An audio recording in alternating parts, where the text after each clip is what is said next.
Nakumbuka kama alivyosema Rais mstaafu, mwaka kutoka 85 90 katikati pale, wakati shilingi yetu inataka kushushwa thamani, huku wana CCM tulisukumwa kuandamana, tukatoka maofisini kule Zanzibar, ofisi yangu ilikuwa Vuga, mpaka CCM Kisiwandui, na kwa mara ya kwanza ndo niliimba jina Msuya. Kabla hapo nilikuwa nalisoma tu kwenye somo la siasa, siku hizo wanaita civics. Tulikuwa tunaimba Msuya, usiruhusu shilingi yetu kushushwa thamani. Hao tunaandamana mpaka ofisi ya makao makuu CCM pale Kisiwandui.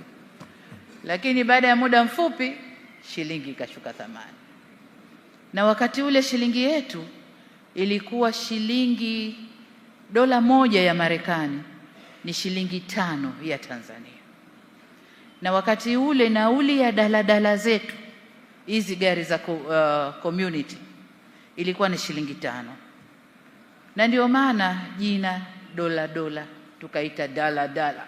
Magari yetu mpaka leo yakaitwa daladala kwa sababu nauli ilikuwa shilingi 5, na ndio ilikuwa thamani ya shilingi yetu kwa dola ya Marekani. Kwa hiyo mzee huyu kama alivyosema Rais mstaafu amekumbana na mengi, lakini pamoja na changamoto hiyo, nchi ilifanikiwa kuondosha baadhi ya shida kubwa zilizokuwa zinawakabili wananchi kama vile uhaba wa bidhaa muhimu na kupunguza mfumuko wa bei. Hili linathibitishwa na hayati Mzee Ali Hassan Mwinyi, ambapo katika kitabu chake ametambua mchango wa Mzee Msuya katika mageuzi haya ya kiuchumi kuelekea kwenye uchumi wa soko, na amemshukuru sana kwa mchango wake kama waziri wa fedha, uchumi na mipango.